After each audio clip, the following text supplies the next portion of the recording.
All right, so this week on Pax Day, we got a second part to the developer AMA for the updates on crafting. We also got the first patch coming to Arcadia for this next update. We've got facial expressions and new emotes galore. We're going to talk about all of that and a whole lot more. So hello and welcome back, all of you amazingly professional consumers of Pax Day and Pax Day related content out there. I'm Altari, the professional gamer, and this is another episode of the Pax Friday Review, the show where we talk about all of the fun, interesting, new, and exciting information that has come out for Pax Day over the last week.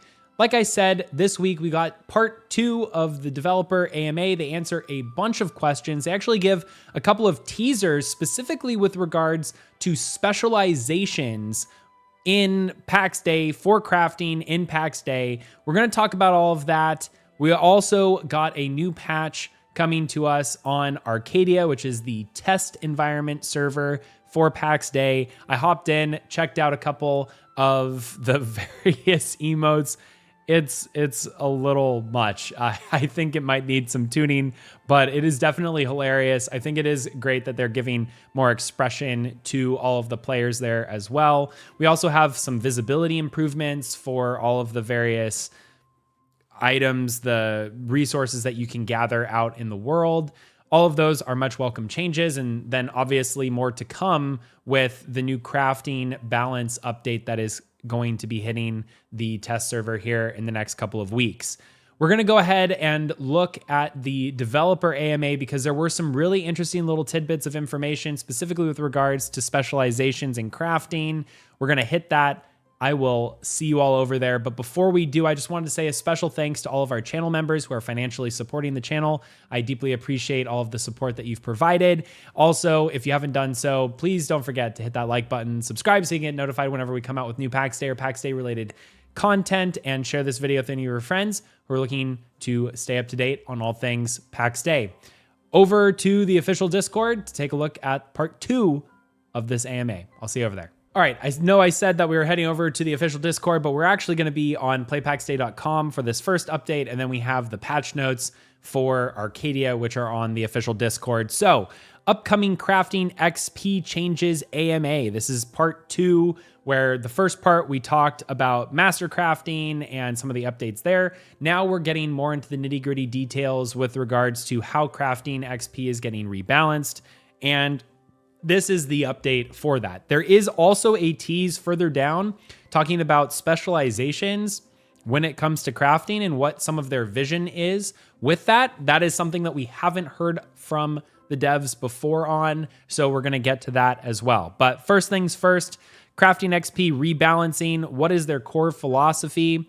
At the present time, what the gist of what the developers are getting at here over at Mainframe is they want every resource that is going into a craft to actually mean something. They want the item that you're crafting to be balanced based on the resources that are going into it. So for example, it requires a lot more resources to go into making a wrought iron leg piece as opposed to making a wrought iron or, vambrace of the same tier and quality. That really sucks for a lot of people because those resources that go into making the more expensive, more difficult to craft items would actually be useful. It would help the economy out. It would help a lot of players out and making them feel like a reward for actually crafting.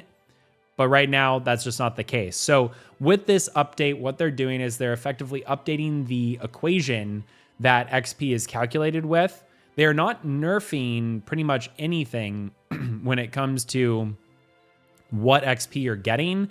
For the most part, and we'll see this further down, the actual XP that you're getting is going to be increasing across the board or staying the same, which means that the anchor recipes that you have, like the vambraces for armor smithing, for example, those are still going to be giving the same XP that you're getting currently. However, if you commit to crafting more developed things in the future, then you will be getting a proportionate amount of XP with regards to those. So this also is going to be increasing the XP that you get when you craft greens or blues. Those are the uncommons or the rare tier for whatever item you are crafting, those will also give higher XP out because it is reflecting the difficulty to acquire said sigils. So if you're just doing the green uncommon rarity, then you'll be getting the equivalent for having the like the tattered sigils or the secondary relics, as opposed to if you were to do the craft for a rare, which also requires a primary sigil or a primary relic as well, then you're going to be getting additional XP on top of all of that, plus all of the stuff that you would be getting for the common or the gray equivalent. All of that being said, what that means is crafting is going to be far more rewarding for all of the people who are crafting these types of equipment, because everything is going to actually equate more. There's not going to be a single minimum viable path that you can take where you're just going to be spitting out a boatload of vambraces and calling it a day, which is a highly welcome thing, and the community really wants this. I think it's going to be really great for pretty much all of the disciplines that are affected. So with that being said, will crafting XP be directly proportional to the total material cost of the recipe? At the highest level, it's yes. These equations now directly relate to how much of a resource you are spending to do the craft, and that XP is going to scale based on the number of those things that are being crafted. I guess it also goes without saying, just to be clear and remind everyone, the crafting disciplines in this update that are being affected are blacksmithing, armor smithing, leatherworking, tailoring, and weaponsmithing. So those are the only ones that are being affected. Jewel crafting is not being touched yet. Consumables aren't being touched yet, but they do have plans for those in the future. One major exception here is going to be blacksmithing. So the predicate secondary crafts that you have to do, for example, the lames, when you make those or when you make the leather bands, you're going to be getting like less experience for those types of things, but, or not necessarily less, but you're just going to be making the same XP that you're getting currently. But now that you're using those resources as they go into a larger craft, like you're using the leather bands, you're using iron wire, you're using steel plate, whatever you're using, those like in between types of recipes that are being used for end products, those are going to have a lot more experience when you use them in a craft.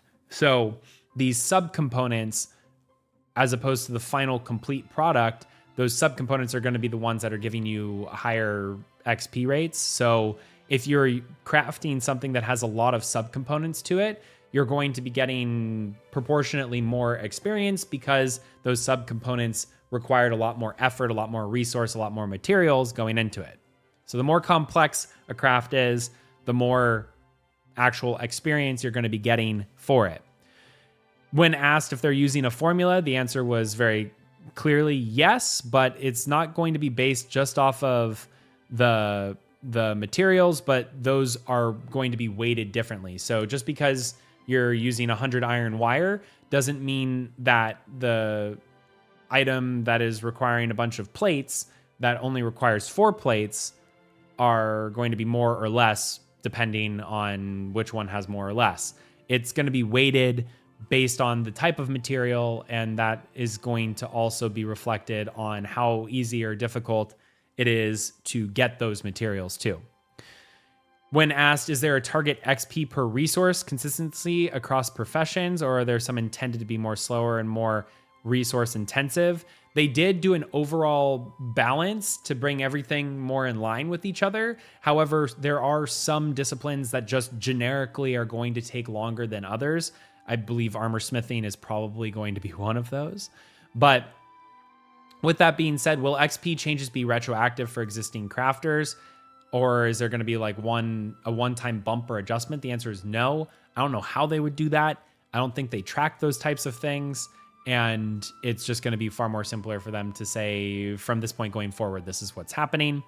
Will simpler, lower cost recipes keep their current XP, or will they be reduced to discourage mass crafting of trivial items? In almost all cases, the XP is going to be staying the same. For the most part, things are going to be increasing depending on what you're looking at. There might be some cases where things are going slightly down, but the idea here isn't that they're trying to nerf current crafting XP rates. They're trying to bring everything in balance and make sure that the later stage crafting isn't as overbearing as it is currently. Will the XP penalty on failed crafts be reduced or removed? So they do intend to reduce this penalty. However, this change won't be part of the initial public test. They want to first validate the new XP balances before adjusting failure penalties on top of that, which makes total sense. Don't change 5 things at the same time. Change one thing, see how it works, change the next. Will crafting recipes clearly display expected XP rewards in advance? So this is something that they've talked about, but for right now, they're not planning on doing that before implementing all of these. Their hope is that a new balance builds enough to trust and intuition in players to feel confident when they're making their crafting decisions.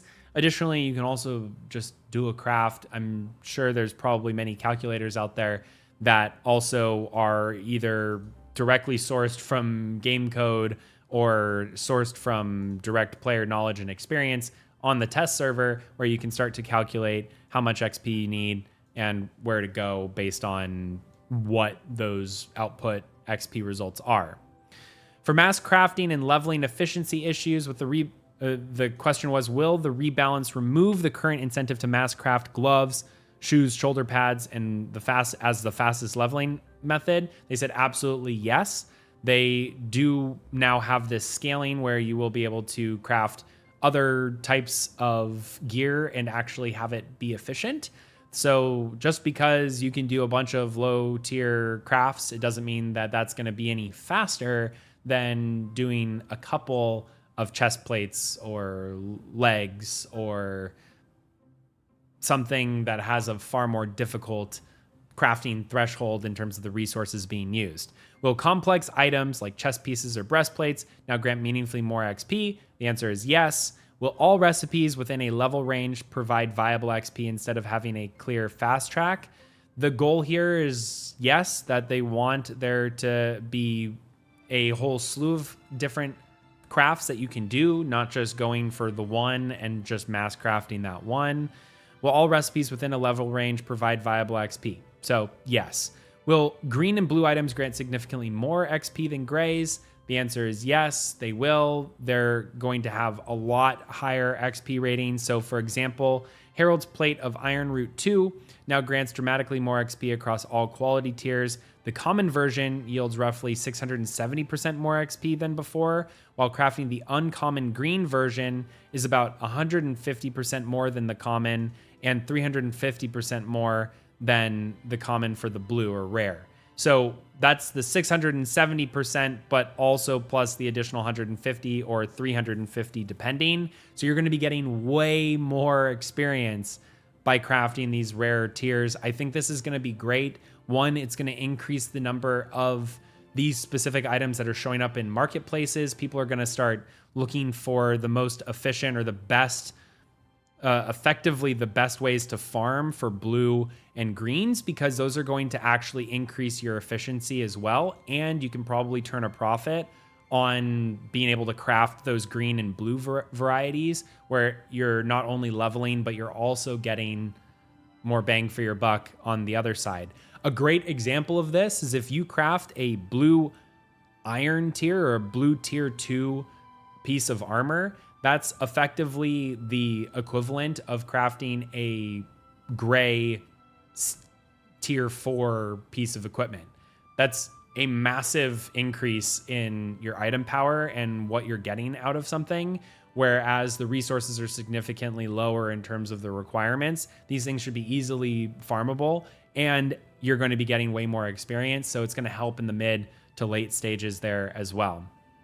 Will there be profession XP for repairing items? The answer is no. Repairs are a maintenance activity. They don't involve any progression paths.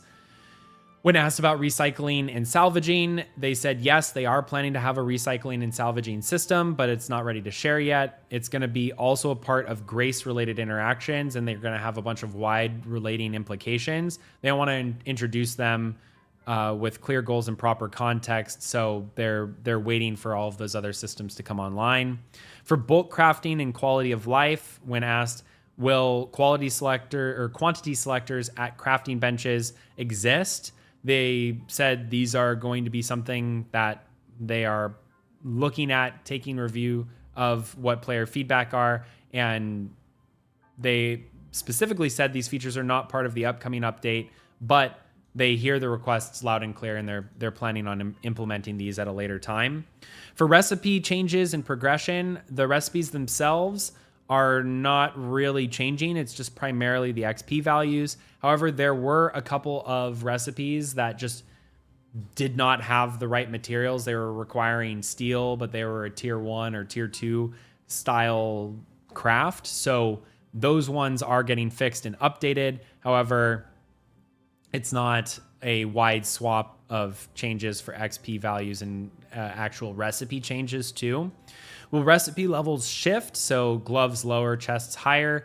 So for this, yes, the skill level required to craft a chest piece is going to become higher. But the idea here is that these are all being adjusted so that you have a more consistent leveling progression, and you can actually make choices on the types of things that you want to make and when. Will any recipe move to higher levels, causing players to lose access temporarily? So in some cases, yes, many recipes have moved slightly higher or lower as part of the broader effort to improve progression flow and slot variety across professions. They specifically mentioned that this can be frustrating. We didn't make these changes lightly, but they were necessary to achieve the goals that they had outlined. But overall, this XP rebalance should help. Will trivial/unused recipes be removed or reworked? They're not as a part of this update. The professions targeted in this first XP balance pass don't have many truly trivial or unused recipes, so removing or reworking them wasn't a priority here. They also were asked, will recipes better match material acquisition difficulty and biome danger? So the answer is yes. Obviously, as you're going into wrought iron, you have to go further out from the home valleys, and the same thing with steel and cotton and all of those different wildlands or even lioness abundant resources. Will inconsistencies like low-level crafting requiring high-level materials be fixed? Yes, this is what we were talking about in the few recipe changes that are coming. And then here's where we start getting into a couple of more interesting topics, particularly when it comes to profession balance and interdependencies, because as we get into this section, we start talking more and more about specialization. So just to get through the balance and interdependencies, they specifically said blacksmithing is intended to be a central crafting nexus. It's a part of the gameplay loop. They want blacksmithing to be important in that way. The XP balances are not going to be affecting jewel crafting, and for those different professions that share materials like silver, gold, and iron, it's not going to be getting affected in the first pass, but it is something that they are planning to update in the future. And they do have a pretty sizable update coming for jewel crafting in the future. It's just not going to be in this particular update. Will there be adjustments to prevent power creep from enchanted and mastercrafted gear? What they said is they've already taken into account the item power increases that are coming from these. So they're not planning on having any difficulty with power creep going on in this particular space. Their goal is to ensure that the exceptional gear that you craft feels exceptional and rewarding to have, but it's not something that's going to become mandatory where if you don't have it, you're not going to be able to do certain things. Now, with regards to the market health and economy as well as demand, how do you envision crafting professions remaining economically viable when everyone can craft everything early/mid game? Will recipes be reworked to ensure sellable items at all levels? So what they specifically said is they are planning on rebalancing some of this so that earlier stage materials are still going to be useful. However, they don't intend for every item to be completely useful all of the time. But early and mid-game access is meant to support self-sufficiency and experimentation, but not to fully define long-term market value. Lower tier items are intended to have economic relevance, but the current sinks that they have just aren't pulling them out as fast as they would like. I think what they're most likely referring to here is with the PvP that is ongoing. They probably intend for these lower tier pieces of armor and gear to be the things that are getting used more so in the PvP zone because they're a lot easier to produce. However, I feel like that's just not the case, or maybe there's just not enough of it going on right now where those lower tier items are truly being disposed of. But either way, this is the really important one that I got the most excited about. Are there plans for specializations, higher profession caps? They said, yes, we're planning to have specializations within each profession, allowing crafters to focus on specific areas and differentiate themselves meaningfully. Alongside that, we're working on ways for specialized crafters to push their capabilities beyond the base profession cap. We're not adding additional tiers just yet. The priority is just making the existing progression, recipes, and systems feel great first before expanding outward. So that doesn't mean that they won't expand outward, but these specializations seem really, really interesting. For example, maybe a blacksmith that is more heavily focused on making materials for armor smiths or more materials for weaponsmiths. They're going to get some more bonuses beyond where just the base profession can go. And it sounds like these are going to be more skills that we're going to be getting access to that have more specific development paths within the subcategory of blacksmithing or armor smithing, for example.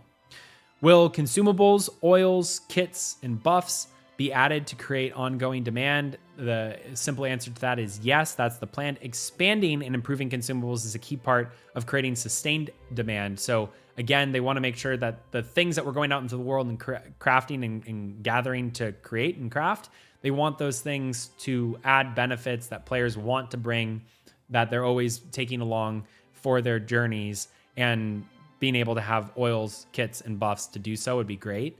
I think a great example of kits, and people might get upset that I'm saying this, but Mainframe repair kits would be such a hit in this game. Currently, the repair hammer, and I know you guys have been getting F8 or F9 reports on this, but when you go in, have a hammer that's in your inventory and you're in a dungeon right now, if that hammer has any lifetime left, you can just press C, even though it doesn't display the actual gear that can be repaired. When you press C, it repairs the gear, Mainframe. And that, I think, is a really strong reflection. No one wants to share this. No one wants to say, hey, by the way, we can repair all of our armor in the dungeon as long as we have a repair hammer. But guess what? I think this is the best use case for a repair kit that I've ever seen in a game. People want it, and right now it's just kind of a bug, but let's turn the bug into a feature. Let's bring a actual craftable tool kit that maybe blacksmiths can make. That would be awesome, because blacksmiths really only are making intermediary crafts. They're not doing endpoint stuff. Let's make a kit that a blacksmith can make, a high level blacksmith, and they can repair, and they have a certain amount of durability that they can repair before they become extinct or expunged or whatever you want to call it. Great use case. I highly support this. Let's get it into the game as soon as possible. But either way, now they have a topic of systems transparency. Can you clearly explain the crafting changes with concrete examples? So here is the clear-cut example. We're talking about tier 2, so iron, pilgrims, armor. We have the helm, chest, arms, gloves, pants, and boots. The smallest change that we're getting is we're having a 8% reduction of van braces for this particular line of crafting. So van braces are getting a slight decrease in the amount of XP that they had in relation to before. They're 92%, but everything else is getting an increase. The biggest increases are coming from the breastplates and leg guards. However, we are seeing a nearly double. You're getting twice as much XP from boots. You're getting almost twice as much XP from even gauntlets, and then twice as much from the helmet as well as compared to before. These are really solid improvements. This one in particular for the chest and pants, those are going to be massive changes, because it's really going to improve how much availability of these particular items are existing from players who are actively leveling it's just more beneficial for everyone. And then for quality comparisons, the Ironside Sabatons of Quiet Guard 2, well, the common, you get 198% XP compared to before, but then the green, you're getting 52% more from the common version. And then for blue, you're getting 355% more XP than the common version. So one, you're getting an additional 50%, and the other one, you're getting an additional 350%. So these are massive improvements just by crafting a rare from instead of a common or a green. Small number of recipes move to slightly higher levels to better reflect their material and risk requirements, but overall the XP rebalance is designed just to offset that. The end result is that there are fewer fast track recipes, more viable choices per tier for leveling, and you're going to get more bang for your buck for all of the materials that you're getting. That is all from the AMA. This one is a lot more meaty. We just spent 20 some odd minutes just talking through all of that, but these are important changes. We're going to go take a look really quickly into the official Discord for the patch notes of the test server right now. I'll see you over there. All right, so here we are on Pax Dei's official Discord. And for anyone who's wondering how to get access to the Arcadia test shard, all you have to do is go to your properties in the Steam menu for Pax Dei, and then go to game versions and beta. All you have to do, this is the normal one. This is the default public version. This is where your main character is stored, but all you have to do is then go click on Arcadia PTS. It'll do a quick little download on Steam, and then it will enable you to log in to the test server. By the way, you still have to pay for plots on this test server, and all of your progress is not carried over from the default, but you can hop back and forth whenever you want. And I actually have some gameplay footage from that that will probably play at the end of this video because it's kind of hilarious. But nevertheless, what did we get with this patch? We got master crafting features. So master crafted items feature a distinct icon. They display the item power bonus and show the crafter's name. Items have an item power can now be master crafted. That's with a 95% success or higher. So when you're crafting, as long as your blue bar goes over the 95%, then you're going to be getting a plus 50 item power bonus for all of your eligible items. Master crafting chances scale with your current skill level. So that's great. We're also getting slash commands. So you can do /zone nearby party clan in general. Also getting clan commands here, /clan promote, /clan demote, and /clan leave. And we also have some party, the ability to /invite or do actual emotes using chat commands too. We also have the character menu update. So they updated the character menu to improve clarity and consistency with ease. So the character menu has been moved to the right-hand side panel. So when you press tab and go to your character equipment, it's going to show up on the right-hand side of your screen. Inspecting items and elements now display their details in a floating tooltip shown over on the hover over or click.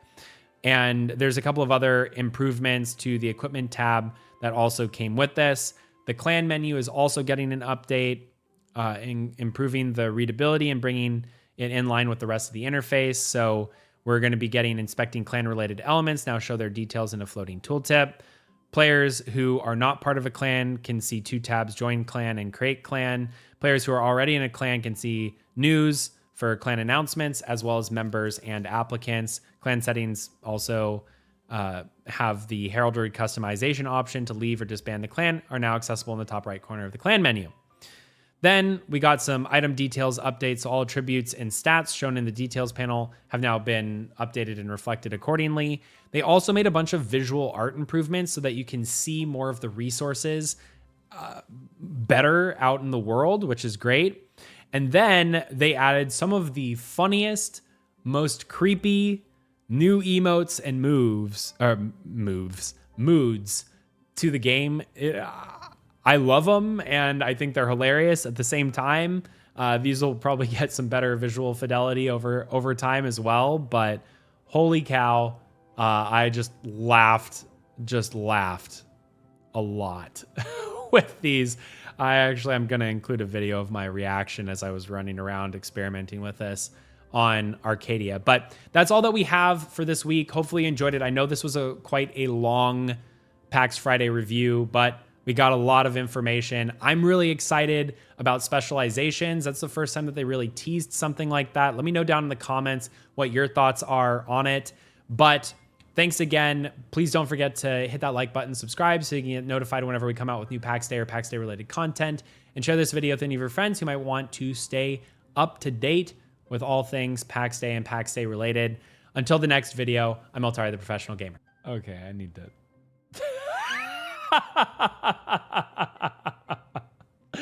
Oh, he's coming at you from inside the woods. You gotta run away. You gotta run away. He's got the dead eyes. Oh no.